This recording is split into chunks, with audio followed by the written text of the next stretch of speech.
안녕하세요. 미국 간호사 김미연입니다. 지난 일요일 샌디에고 캘리포니아에서 첫 강연의 기회를 가졌어요. 1분 1초 단 한순간도 정말 저에게서 눈을 떼지 않으시고 이글이글 불타오르는 열정을 레이저 빔처럼 쏘시면서 2시간 동안을 완전히 뜨겁게 달궈주신 많은 분들이 계셨거든요. 물론 미국에 거주하고 계신 분들이고 저는 학교 관련된 이야기를 위주로 다루었고요. 학교 선택에 있어서 어떤 부분을 고려해야 하는지 지난번 영상부터 또 이번 영상을 통해서도 여러분들과 함께 공유할 부분인데요. 학교 선택에 참 정보를 구하는 것이 쉽지 않은 것은 한국에 계신 분들도 미국에 계신 분들도 마찬가지구나 하는 생각을 하게 되어서 다시 한번 이 학교에 입학할 때 학교를 선택할 때 어떤 학위나 어떤 프로그램을 선택하는 것이 나에게 가장 적절한지를 고민해 보는 것은 굉장히 중요하다는 생각이 들었습니다. 그래서 이어서 지난번 학교의 승인과 인가 부분에 대한 이야기를 했었는데 오늘은 준학사 학위를 선택할 때 어떤 부분을 고려해야 되는지 어떤 사람에게 적절할 거라고 생각하는지 객관적인 자료를 바탕으로 저의 주관적인 의견을 말씀드려 볼게요. 저와 의견이 다르실 수도 있기 때문에 다만 제 의견만 답이라고 말씀드리는 것은 아니거든요. 그래서 꼼꼼하게 따져보고 생각해 보셨으면 좋겠습니다. 우선 학교의 모집 요강을 한번 살펴보면요. 제가 가르치고 있는 미라코스타 커뮤니티 컬리지의 간호학과 학생들을 입학할 때, 학생들이 어플라이 할 때, 이 부분을 고려하게 되는데, 이것이 무엇이냐 하면 포인트 시스템이에요. 미국은 준학사나 ADN 디그리 혹은 4년제 학사, 유니버시티 디그리, BSN 디그리 상관없이 모두 포인트 시스템으로 학생들을 선발하게 되는데 타주의 경우는 제가 알지 못하지만 적어도 캘리포니아 남가주에서는 그렇습니다. 이 포인트 시스템을 적용하는 부분이 크게 5가지 항목으로 나누어져 있고요. 총점은 100점으로 구성되어 있거든요. 마치 이렇게 얘기하니까 약간 홈쇼핑 하는 것 같은 그런 기분이 드는데 우선 가장 비중을 많이 차지하는 점수가 최대 점수 45점까지 환산되는 부분이에요. 제가 연필을 이 45점이라고 쓰여 있는 부분은 제가 이 서류는 아래 링크를 해서 여러분들이 열어보실 수 있게 해둘게요. 최저 2.5 GPA 학점을 받으셔야 되고 받으셔야 되는 부분은 아나토미, 피지올로지, 마이크로바이올로지 이렇게 있고요. 또 GPA를 받으셔야 되는 다른 부분이 있는데 영어와 알제브라와 수학 관련된 분야와 또 스피치 커뮤니케이션, 사이콜로지, 소시올로지 분야까지 다른 부분에서의 GPA도 필요하거든요. 이런 선수 과목, 선수 이수해야 하는 과목에서 받을 수 있는 최대 점수가 45점이고요. GPA 점수에 따라서 4.0일 경우는 30포인트로 계산이 되고 GPA가 3.5점에서 3.99까지는 25점 이런 식으로 점수가 낮을수록 5점씩 낮아지는 차등 점수를 도용해서 GPA 부분에서 받을 수 있는 최대 점수는 45점으로 이루어져 있고요.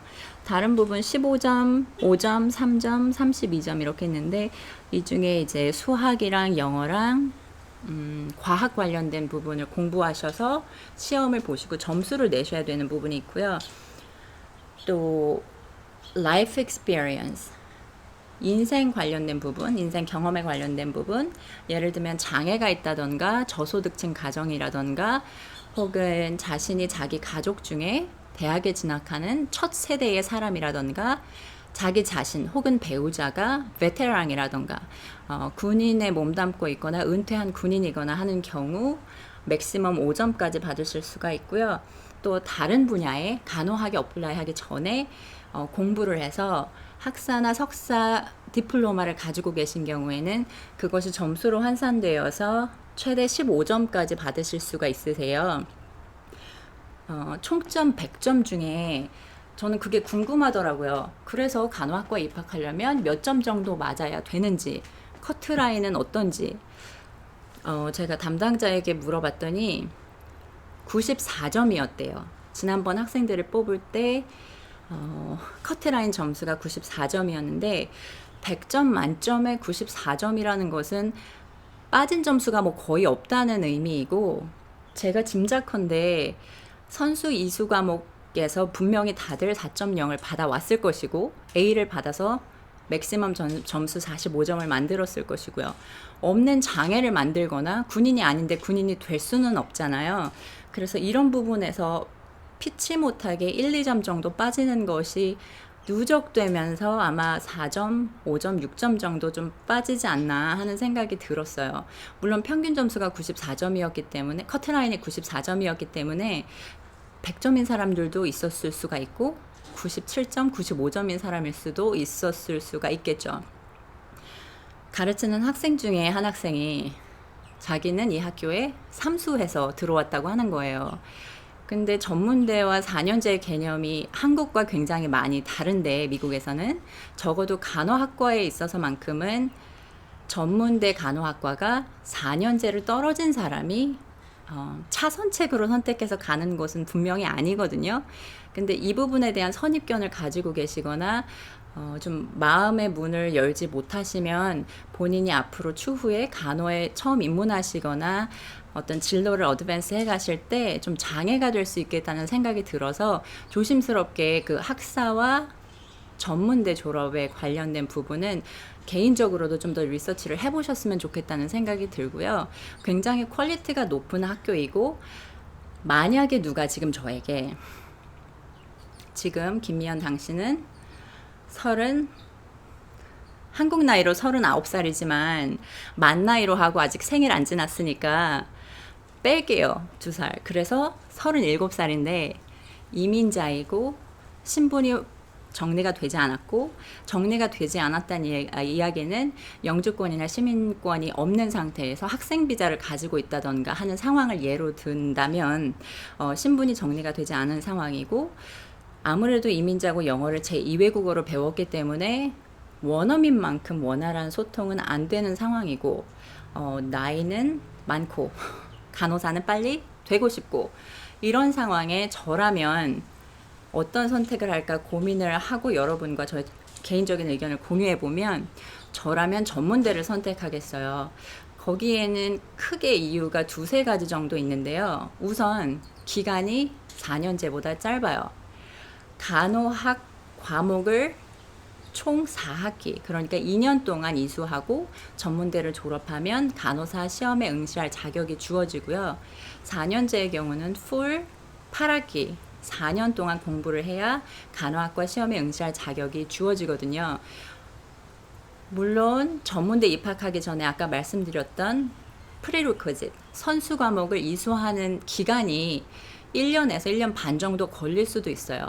예를 들어서 한 학기에 4과목을 듣는다고 하면 2학기면 끝날 수 있지만 한 번에 한 학기밖에 수업을 들을 수 없는 시간적인 경제적인 상황에 놓여 있다고 하면 그 프리리퀴짓 과목을 듣는 데만도 2-3년이 걸릴 수가 있거든요. 그래서 얼만큼 자신이 시간을 투자해서 이수 과목을 빠른 시간 안에 끝내느냐에 따라서 학교에 입학하기까지 걸리는 시간도 더 길어지거나 짧아질 수가 있다는 것이죠. 그래서 요는 저의 의지에 따라서 선수 과목을 이수해야 하는 그 기간을, 학습 기간을 줄일 수가 있고, 또 실제로 간호학과에 입학해서 공부하는 기간이 2년이기 때문에 2년 이후에 빨리 간호사가 되어서 면허증을 따서 신규 간호사로 취업을 해서 일이 어느 정도 손에 익은 다음에 학사 학위를 받는 것을 저라면 좀 더 진지하게 고려해 보지 않을까 싶어요. 우선 1번이 아까 그 학습 기간에 대한 말씀을 드린 거였고, 또 다른 이유는 이제 학비 부분도 분명히 영향이 있거든요. 준학사 학위, ADN 디그리, 커뮤니티 컬리지를 말하는 것뿐만 아니라 사립 컬리지들도 있거든요. ADN 디그리를 제공하는. 당연히 사립 전문대는 공립 전문대보다 훨씬 더 비싸요. 그래서 공립 전문대에 사람들이 몰리고 선호하는 이유는 유닛당 $250 정도 되는 학비가 굉장히 큰 부분을 차지하기도 하거든요. 4년제 학비에 비해서 훨씬 더 저렴하기 때문에 포이노마 네저린 유니버시티 같은 경우는 오늘 발음이 좀 안 되네요. 포인트 노만 네저린 유니버시티 같은 경우는 한 해에 보통 5천만 원 정도는 최소한 들는 것으로 학교 웹사이트에 통계적으로 나와 있고요. 그런 학비적인 부분에서의 부담도 물론 학교 선택할 때 영향을 미치게 되고요. 또 다른 한 가지는 학생들의 구성이에요. 아까 말씀드렸던 저 자신을 예로 말씀드렸는데 그 38살 이민자가 늦가기 학생이고 빨리 간호사가 되고 싶은 마음인데 ADN 디그리와 그러니까 커뮤니티 컬리지와 프라이빗 유니버시티 4년제를 놓고 고민할 때 어떤 학생들로 각 학교가 구성되어 있는지를 조금 진지하게 생각해 볼 필요가 있을 것 같아요. 왜냐하면 저도 두 학교에서 가르치는 일을 해보기 전까지는 어떤 학생들이 유니버시티와 컬리지에 다니는지를 잘 몰랐었거든요. 근데 보니까 폴 노만 에저린 같은 경우 고등학교를 졸업한 학생들이 거의 대부분 한국에서 마치 고등학교 졸업 후에 대학 진학하듯이 20대 중반을 넘기지 않고 대부분 간호학과에 입학을 하기 때문에 1학년 학생들의 경우 심지어 17살인 학생들도 있어요. 그럴 때 그 학생들이 관심을 갖고 또 취업할 때 고려하는 부분들이 37살인 제가 결혼했고 아이가 있는 제가 신규 간호사가 되어서 취업을 고민하면서 고려하게 되는 여러 요소들과는 분명히 다를 것이기 때문에 공감대를 형성하는 부분, 또 정보를 교류하는 부분에 있어서 좀 효과적인 부분이 좀 떨어지지 않을까 하는 생각은 들고요. 반면 전문대의 경우는 나이가 많은 학생들이 많아요. 제가 한번 말씀드렸었는데 60대 은퇴한 교장 선생님도 학생으로 계셨었다는 말씀을 드렸었거든요. 직업을 전향하는 경우도 많고 또 어떤 기대하지 못했던 예상하지 못했던 인생에서 벌어지는 해프닝들 때문에 직업을 가져야만 하는 상황이 생기거나 돈을 벌어야만 하는 상황이 생겼을 때 단기간에 프로페셔널한 직업을 갖고 고소득을 올릴 수 있는 직업으로서 간호사를 고려해서 간호학과를 선택하시는 분들도 많이 계시고요. 이럴 경우에는 4년짜리 공부 프로그램을 선택하는 경우보다는 아무래도 더 짧고 단기간에 마칠 수 있는 컬리지 레벨 2년짜리 프로그램을 선택하시는 경우가 훨씬 많고 또 마찬가지로 아까 학생들의 몰폴로지 그 어떤 파퓰레이션에 대한 이야기를 했었는데 전문대의 경우는 굉장히 다양해요. 그 기존에 노출되었던 직업군도 다양하고 다른 분야의 학위를 가지고 있거나 부동산에 관련된 업무를 하던 사람, 또 스포츠 관련된 것, 또 말씀드린 교육에 몸담고 있던 사람들도 있었고 전혀 공부에 관심이 없어 하다가 한국식으로 말하면 검정고시 치르듯이 굉장히 자기 스스로 올라온 학생들도 사람들도 많거든요. 그래서 나이대 자체도 4년제 학생들보다는 훨씬 더 많고 제가 가르치는 학생들을 느낌상 몇 살인지 서로 물어보지 않기 때문에 느낌상 이렇게 보면 20대 후반부터 40대 초중반이 가장 많은 것 같고요.